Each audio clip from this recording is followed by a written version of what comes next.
ప్రియమైన ఆంధ్ర ప్రజలారా, ఇప్పుడే అందిన తాజా వార్త. మన ఆంధ్రప్రదేశ్ పోలీసులు హైదరాబాదులో గంజాయి అమ్ముతూ పట్టుబడ్డారు. అయితే వారి దగ్గర 22 కేజీల గంజాయి, అదేవిధంగా 11 ప్యాకెట్లు లభ్యమయ్యాయి.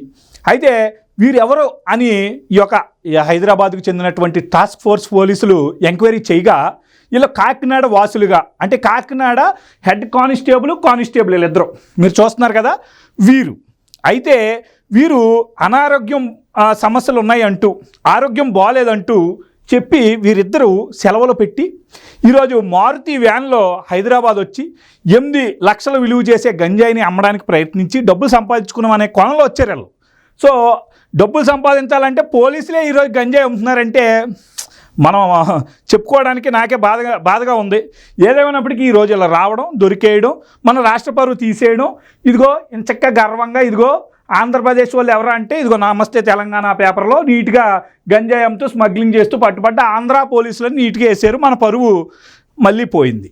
అయితే ఇటీవల కాలంలో మనం అందరం చూస్తున్నాం, చాలా రాష్ట్రాల్లో గంజాయి పట్టుపడుతుంది. దాని మూలాలు ఎక్కడరా అంటే ఆంధ్రప్రదేశే వస్తున్నాయి.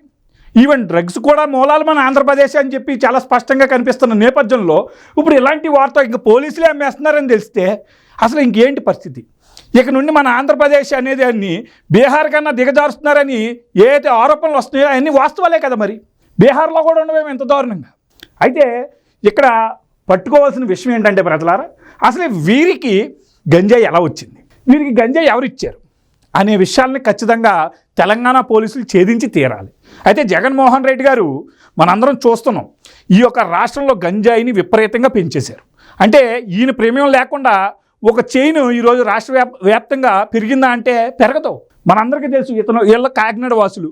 అదే ప్రాంతంలో ఇటీవల కాలంలో ఒక దళిత డ్రైవర్ని చంపేసి, అంటే తన దగ్గరే పనిచేసాడు అనంతబాబు అనే ఒక ఎమ్మెల్సీ దగ్గర ఒక దళిత డ్రైవర్ పనిచేస్తే ఆ దళిత డ్రైవర్ని సరదాగా బయటకు తీసుకెళ్ళి చంపేసి హోమ్ డెలివరీ చేసి ఈరోజుకి తన మీద కేసు సరిగ్గా ఫైల్ చేయలేదు.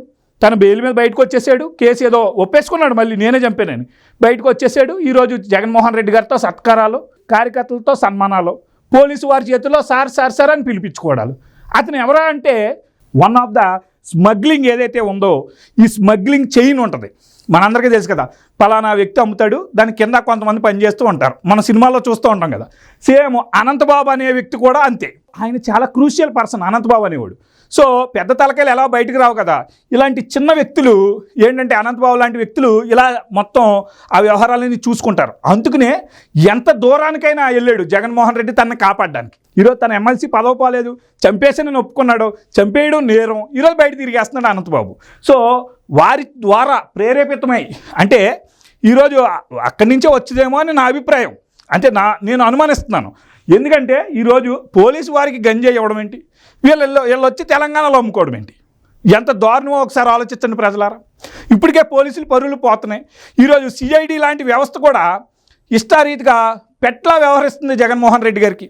అంటే ప్రతి చిన్న చితగా కేసులు తీసుకుని జగన్మోహన్ రెడ్డి గారిని సాటిస్ఫై చేసే విధంగా వాళ్ళు విచారణలు సాగిస్తూ, ఇరికిస్తూ, ప్రత్యర్థి పార్టీలని కనీసం ప్రశ్నించకుండా చేసే ఈరోజు పోలీసుల వైఖరి మనందరం మాట్లాడుకుంటున్నాం, బాధపడుతూనే ఉన్నాం.